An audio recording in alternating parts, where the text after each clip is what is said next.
gusto mo sabi. Waiting split. So, 30 minutes ako. Bakit kasi 30 minutes? Susunod naman ako sa senior nila eh. Hindi, another Kaya minute. another way ako 20. Susunod ko sila 10 minutes. Kaya 30 ako. 30 minutes ka. Oras. Diba? Pag another view, 20. Pag susunod 10, eh di may 20 ako dahil may another view ako. Pag susunod ako 30. Anong daya?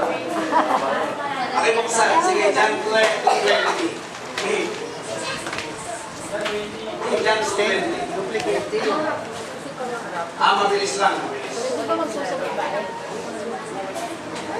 Jan John 20. Nga ba? 120. Ano ba nga na? Susunod. Buksan, banera pa. John 20. Then 220, banera pa. Pwede rin magsusunod pa. Pwede daw po ba magsusunod yung lupa? Joke lang.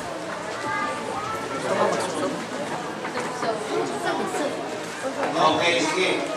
Para pa, then said the Jews for the Exodus was the Lord buildings and west of it. It out in 3 days. Sa 21.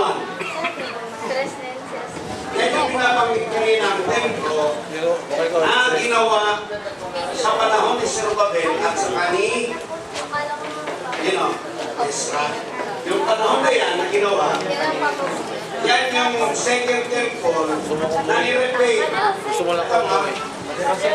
Para makauwi din siya. But he speak of the temple of his body.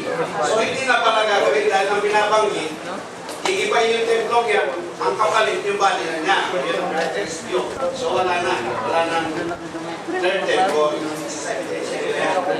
Pero dito ako, susublang ako dito. Sa Malakay, kung papansinin ninyo, naghahandog na sila yung templong yan. Dahil, sabi nga ni Brother George, galing sila sa captivity na malimos lang sila para makapagtayo ng templo. So, mas maganda yung tinayo ni Solomon sa itinayo nitang huli. Dito nakalaya na sila sa pamamagitan ni Cyrus. So, naghahandog sila. May tawag si Brother Jackson dyan. Yung Solomon Herodian's Stone. Ni-repair niya. Pinaganda niya, kaya napakaganda ang tingin ng mga tao. Wala nang third temple, yan na yung hinuhula sa Haggai 2:9. Sa pagkakalam nila, kasi napakaganda, pero binanggit kanina, mga nagkriyan nyo, fake yung pagkakagawa ng building na yan. I-repair nila within 46 years yung building na yan. At yan naman sa 70 AD, the Vespasian Titus, gilba niya. Magsisingit ako. Kasi meron itong pinatawag na significance na ito isang question marking. Pero sinagot ito sa Ezekiel 47. Yan ang topic yan. Alam nyo ba, sa history, yung bakod east, west, north, south. Ayon ko sa kwento, nang pinasok ni Nabucodonosor ng Babylonia, ay ang Jerusalem, nagiba niya to. Itong tatlong wall na to. Pero itong wall na to, hindi niya nagawa. Alam mo, pinalo daw ni Nabucodonosor. Pagpalo niya ng pinalakol niya, talsik siya. Alam niyo natira to, nung i-rebuild yung templong yan, ang templo, yung wall, ginawa ulit, pagdating sa panahon ni Titus, hindi rin nagiba yung western wall na tinatawag or wailing wall ngayon, yung pagkalitan ng mga audio. Pansinin niyo yun. Kay Titus, hindi rin niya nagiba. Yan ngayon yung natitira na pagitan doon sa Jerusalem. So, mayroon, tingnan niyo mabuti sa Daniel 9:27. Dito ko tapusin. At sa second Thessalonians na yan to chapter 2, verse 2 to 7, nakalagay doon. Ay, ito mo na. Sisigit ako. And he shall confirm the covenant preparing for one week and in the midst of the week he shall cause to sacrifice. Ayan. Saan sila magsasakripisyo kung walang third temple? At ang event na to, yan ay sa 70th week of Daniel. Yan. So, paano sila maghahandog kung walang third temple? Isa sa susok yan. Makibuksan ng 2 Thessalonians 2:7. Chapter 2, verse 2 to 7. Papatapos na Chapter ako. Basahin mo ngayon basahin nyo rin sa sales book ng First Day ni Brother Branham, sa first nila, itong Daniel 27, he shall confirm. Ang word na confirm, mayroon ng covenant ang Jew at ang Vatican. Pakyaw na nga. Lahat ng kayamanan sa buong mundo, ang ginto, ang pera, ang laris ay kontrolado ng mga Jew at ng simbahang Katoliko. Yes. Sila ang may covenant at i-confirm lang nila yung Daniel 9:27, kaya nakalagay, he shall confirm. Ibig sabihin, mayroon ng kino-confirm at yan yung tinatawag na New World Order.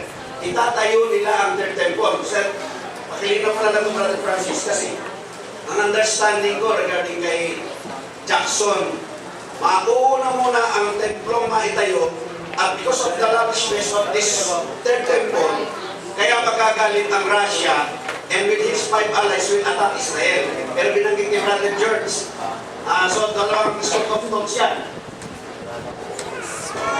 Ay, First Corinthians, First Corinthians. Ay, hindi, First Thessalonian. 2:5. Second Thessalonian. Ang sabi ni Brother Branham, yung lahat ng yaman sa mundo, hawak ng Hudyo, at totoo naman, yung mga pinapag Illuminati, yung mga hawak ng control ng Community of Foreign Relations, yung mga Hudyo na sila Rockefeller, yung mga Getty, yung mga Illuminati na sila Weishaupt, control nila ang ginto sa buong mundo. Yung mga ginto na kinuha ito ni Marcos, na kinuha, dinala sa Switzerland ngayon, hawak ng mga Hundiyo ngayon. Preparation nila sa pagtatayo ng third temple, kaya wala nang ginto sa mundo ngayon na marami. Ayon sa aking balita, mayroong 4 million tons na reservang ginto ang Amerika ngayon. At kung mapapansin nyo, nagbigay ngayon ang bansang Saudi Arabia ng kung ilang trilyong dolyar para sa restoration ng Amerika at bagsak ang ekonomiya nila. Para isurrender nila ang ginto sa mga Hudyo. Kukunin para makarecover sila. So, he shall confirm the covenant with many for 1 week. At ang ipapalit daw dun sa pera na ng Amerika na Incan Mitras, magiging Ingon Mitras na. So, pag-aralan nyo rin yung tungkol sa dalat, kung paano tinatatakbo ang mundo natin. For the mystery of iniquity, not already work on ng konti. Saan ba yung talata ng 5? Yung 5. Ay, ito. And now you know that what behold it, that he might be revealed in his time. Taas mo ng konti. For the mystery, ayan pala, sa 4. Isang ebidensya pa ito, kaninang ebidensya, Daniel 9:27. Who opposed and exalted himself above all that is called God, or that is worshipped, so that he is of God, seated in the temple of God. Particular, meron muna dito sa Dark Ages, yung mga Pope noong 1500, sa Chatelain Church, nangyari yan. Na nagpapakilala si Pope Urban at saka si Boniface I think, na sila yung Diyos. Binago nila yung times and season, binago nila yung pagsampa ng araw ng linggo. Ginawa nila, inalista yung Sabat, sa lista. Pero hindi pa yun ang ultimate application. Ang ultimate ay sa 70th week of Daniel, pag napatay na niya yung dalawang propeta na nangangaral sa 144,000, uupo siya, yung pinapakita kanina doon sa si Antiochus Epiphanes. Si Antiochus Epiphanes ay nagtatag sa darating na po na magtutumi dito sa atin po. So, nasusundan yun. Mayroong itatayong third temple. Dalawang talata lang nilabas ko. Sa message ng prophet, very clear na mayroong talaga yung covenant ng mga Zionist Jew at saka itong Vatican. Yung Vatican na malaking kontrol ng pera sa World Bank. Hawak nila lahat ng yaman dito sa mundo. Alam ko ba yung ginto, dyan nakabase ang halaga ng pera ng ano? Kung mapapansin nyo ng araw sa manuhan ni Marcos, $1 is 1 peso. Pero dahil nawala ng ginto natin, magkano ngayon dollar? 42.51. Kasi dito nakabase ang ano ng pera natin, ang value sa ginto. Wala ng ginto.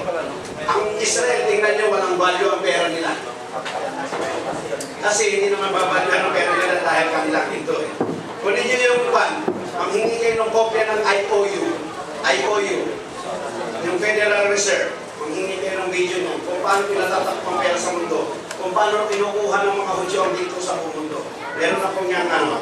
Ay, kay Menan galing na tayo, kay Remy. So, sige, salamat. Yun lang. Brother Menan. Maraming natin ka sunod. Sunod dito si Pastor Lito, mayroon pa kang gusto magsusot about sa third temple. Kung wala na talaga, di pagbigyan natin si Brother Francis. May mataya na eh. Sige, pagbigyan. Sunod ka kay Pastor Lito. Ano po dito, no? Medyo, pasensya lang. May wala akong konting, kaibahan dun sa i-share ko. Siguro kaibahan dahil dun sa paliwanag dun sa talata. Kasi, babaliin natin dyan. Kasi third temple, sabi ng iba, yung mga preterists nyo, naniniwala sila na wala nang itatayong templo sa Israel. Dahil bakit? Wala nang maghahandog, hinandog na si Kristo, wala nang handugan doon na sacrifice. All these ceremonial laws, wala na yun, vain. Ano tawag doon?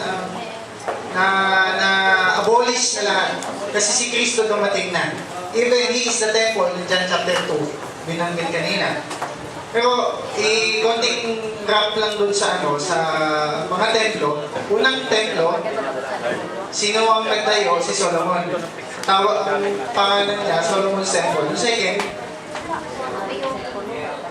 hindi si Herod ang nagtayo ng second. Si Zerubbabel yan. Hindi nagsasalita. Ano iyabot ko? Si Herod, siya ang nag-renovate niyan. Renovation lang sa kanya. Paano ba siya? Ngayon, kaya yung mga preterists na guguluhan sila, hindi.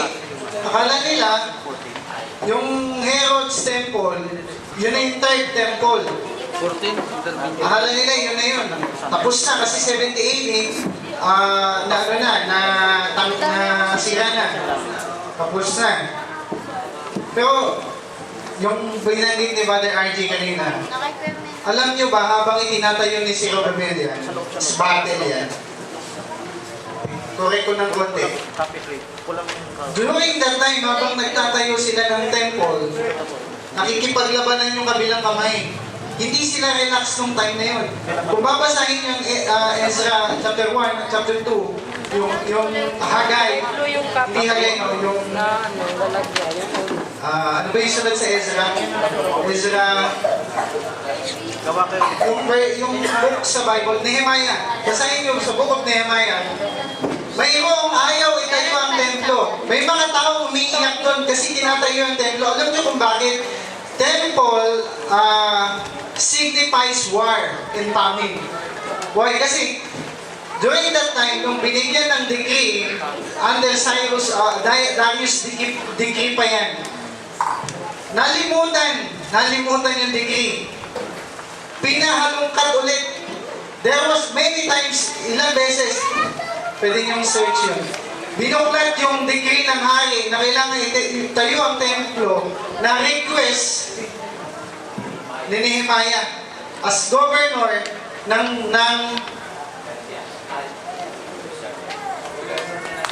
Jerusalem. Well, humiling sila, sabi niya, mahal na hari, binili na yan ni Darius na itatayo ang templo. Alam niyo yung panahon na yan? Hindi sila nanlimos talagang dinikri ng hari, lahat bibigay sa kanila. Sinuportahan sila ng ibang karating bansa, pero may galit sa kanila. Yung kalaban nilang bansa. At doon, yung time, yung kanilang mga pampalitada, it's turned to be plowshares na. Yung plowshares nila, nagiging sandata na nila. So, pahirapan yan. Tandaan nyo, ito ay pahirapan. May shouting and crying. Matindi ang pag-iyak nila dyan. Tumatangi sila. Pero may isang part na sila ay nagsasaya. Feasting.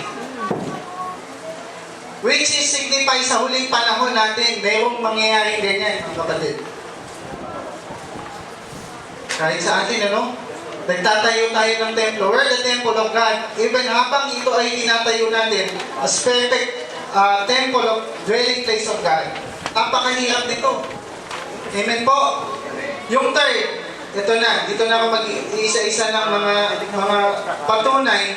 Paano hindi pa na itatayo, ba't itatayo ba talaga ang templo? Yes. Why? Yung talatang binanggit kanina, kung kaya pong ibalik, yung Haggai chapter 2, sabi niya, the former is greater, the latter is greater than the former. The latter house. Sorry. Kung kaya ibalik po, no? Bakit? This glory, alam niyo yung glory ng Solomon's Temple? Sobrang glorious niyan. Why? Kasi sobrang gara. Yung lalakadan mo talaga. Ginto. Tandaan niyo yung mga gintong yun, hindi galing sa Israel.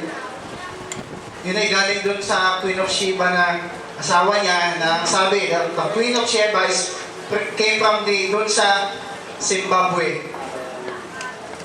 Oh. Kailangan mo siya. Ethiopian girl yun. Kapit bahay ni Amos yun. Sabi nila, no, yun yung isang documentary na nakita ko. Pero hindi yun final absolute. Malaki. Then, alam niyo po, Ako yun ni Solomon. alin ba yung former? Ano yung tinutukoy na former house? The former house is Solomon and Zerubbabel's temple. Walang kwento, ibig sabihin, walang sinabi yung dalawang templo na yan sa latter house na darating ngayon. Ngayon tanong, yan ba si Kristo? Hindi. Patunayan natin. Bakit? Una, sa Daniel chapter 9, verse 25, may sixfold purposes. May isang purpose doon, i-figure out ko, to anoint the most holy. Ano yan? Sabi ng iba, si Kristo yung most holy.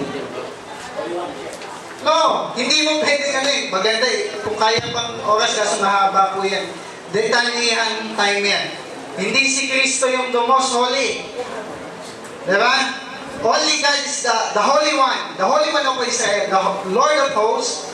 The Holy One of Israel. Walang term na makikita sa Bible na si Kristo ay tinawag na most holy.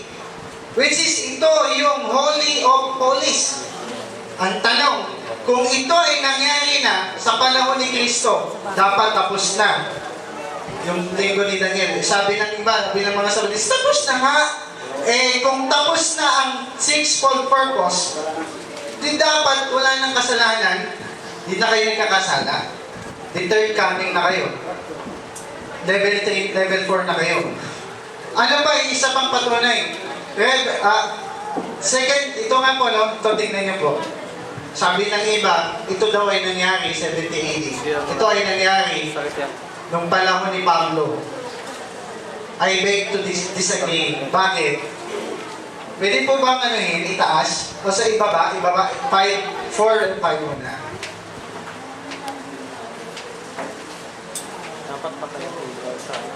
Tingnan niyo po Sa panahon ni Pablo, may mga antikristo, tama? Maraming antikristo doon. Agree kayo? So, they applied it, yung who opposed exalted himself to be God. Ito yung mga kalaban ni Pablo. Umuupo sila, sabi ng preterist, no? Pero hindi ganon. Kung ito ay apply mo lang sa panahon noon, isa nga si Titus isa pa si Titus, no? Who opposed and exalted himself above all that is called God, or that is worshipped, so that he, as God, seated in the temple of God, showing himself as that he is God. Itong talata po nito ay ginagamit nila as isang tao lang, tao. Hindi mo pwedeng apply ito sa huling panahon daw. Kasi bakit? Nangyari na to sa panahon nila Pablo. Ayan. Tingnan niyo po, yung pag-upo niya